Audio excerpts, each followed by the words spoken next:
అందరికీ నమస్కారం. గురు బ్రహ్మ గురుర్ విష్ణు గురుదేవో మహేశ్వర గురు సాక్షాత్ పరబ్రహ్మ తస్మై శ్రీ గురవే నమః. ఓం శ్రీ సంకటహర గణపతియే నమః. ఓం శ్రీమాత్రే నమః. ఈ రోజున మనం నిశ్చల భక్తి గురించి, తర్వాత బాల శబరి భక్త శబరి జీవిత చరిత్ర, తర్వాత దీర్ఘాయువు కావాలంటే మనం ఏ విధంగా జీవించాలి, భక్తి అంటే ఎలా ఉండాలి అనే విషయాల గురించి తెలుసుకుందాం. మొదట నిశ్చల భక్తి. కావ్యకంఠ గణపతి ముని పేరు మీరు వినే ఉంటారు. చాగంటి గారు చాలా ప్రవచనాల్లో ఆయన పేరు చెప్తా ఉంటారు. కావ్యకంఠ గణపతి ముని చాలా మహోన్నతుడు, చాలా మహాశయుడు, గొప్ప భక్తుడు. అటువంటి కావ్యకంఠ గణపతి ముని ఒకసారి అరుణాచలం వెళ్ళారు.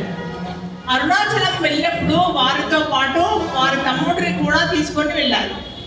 ఆయనకు వారి తమ్ముడికి జఠరాగ్ని అంటే ఆకలి చాలా ఎక్కువ.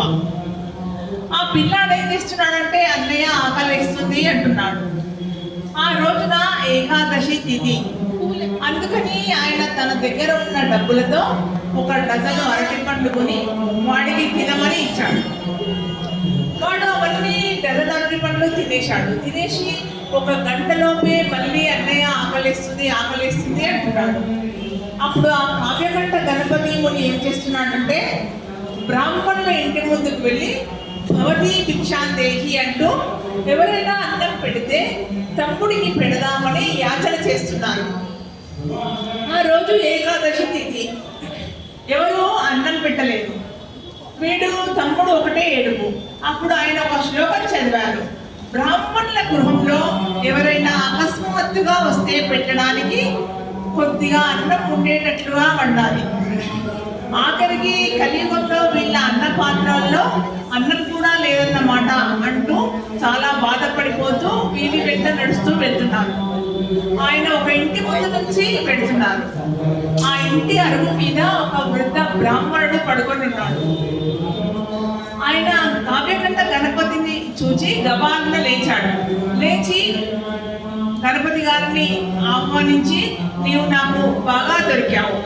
నా భార్యకు ఒక నియమం ఉంది.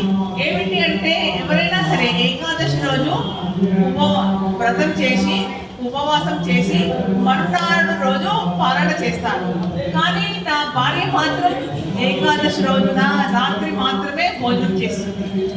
కానీ ఆవిడకు ఒక నియమం ఉంది. ఏమిటి అంటే, భోజనం తినే ముందు ఒక 2 బ్రాహ్మణులకు భోజనం పెట్టుకుని తింటుంది. అందుకని 2 బ్రాహ్మణుల గురించి వెతికాము. ఇవాళ తిరువన్నామలైలో యాత్రికులు కూడా ఎవరూ దొరకలేదు. నువ్వేమో ఆకలిని తిరుగుతున్నావు, మా ఇంట్లోకి రా అని తీసుకెళ్తాడు. ఆ ఇంట్లోని ఇల్లాలు ఏం చేస్తుందంటే, వారిని చూసి స్నానం చేసి రండి అని చెబుతుంది. ఆ కావ్యకంఠ గణపతి ముని ఆయన తమ్ముడు ఇద్దరు నదికి వెళ్ళి స్నానం చేసి వస్తారు. వారికి తడి బట్టలతో వచ్చారు కాబట్టి మడి బట్టలు పొడి బట్టలు ఇస్తుంది వారికి కట్టుకోవడానికి. వారు భోజనానికి కూర్చుంటే ఆవిడ శక్ర సోపేతమైన భోజనం పెడుతుంది వారికి. భోజనం అయిన తర్వాత చంద్రం కూడా ఇస్తుంది. ఇంటికి ఎవరైనా పెద్దలు వస్తే భోజనం అయ్యాక చంద్రం ఇవ్వాలి. వారు అది చేతులకు రాసుకొని లేవాలి.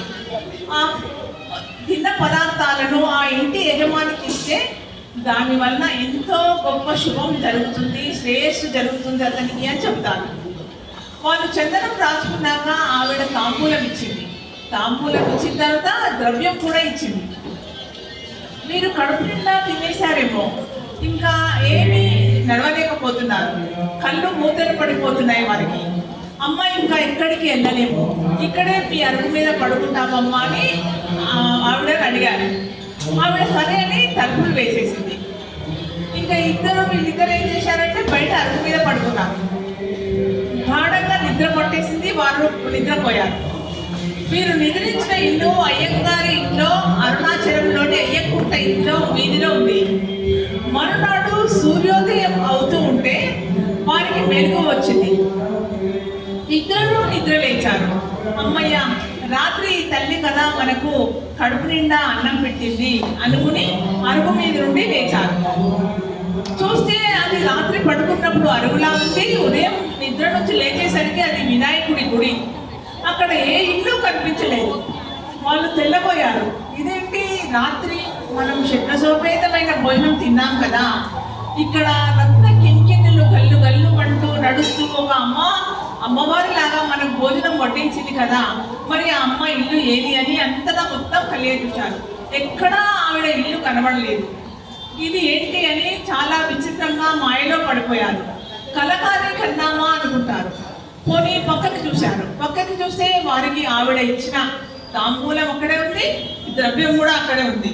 మరి ఇప్పుడు చెప్పండి, ఎవడు ఆర్తితో ప్రార్థన చేస్తున్నాడో, ఎవరు పూజ చేస్తున్నాడో వాడు నోరు తెరచి అడగవలసిన అవసరం లేకుండా వాడి అవసరాలను భగవంతుడు వాడి వెనుక తిరుగుతూ తీరుస్తుంటాడు.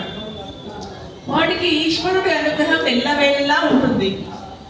దానికి ప్రకటనలు అక్కర్లేదు. కాబట్టి అంత స్వచ్ఛమైన భక్తితో అమ్మవారి పట్ల కృతజ్ఞతతో బ్రతికేవాడు ఎవడున్నాడో వాడిని అమ్మవారే కాపాడుతుంది, రక్షిస్తుంది. నిశ్చల భక్తి అంటే కావ్యకంఠ గణపతి ముని ఎంత గొప్పవాడు, ఎంత నిశ్చల భక్తుడో మనకి ఇప్పుడు రుజువైంది.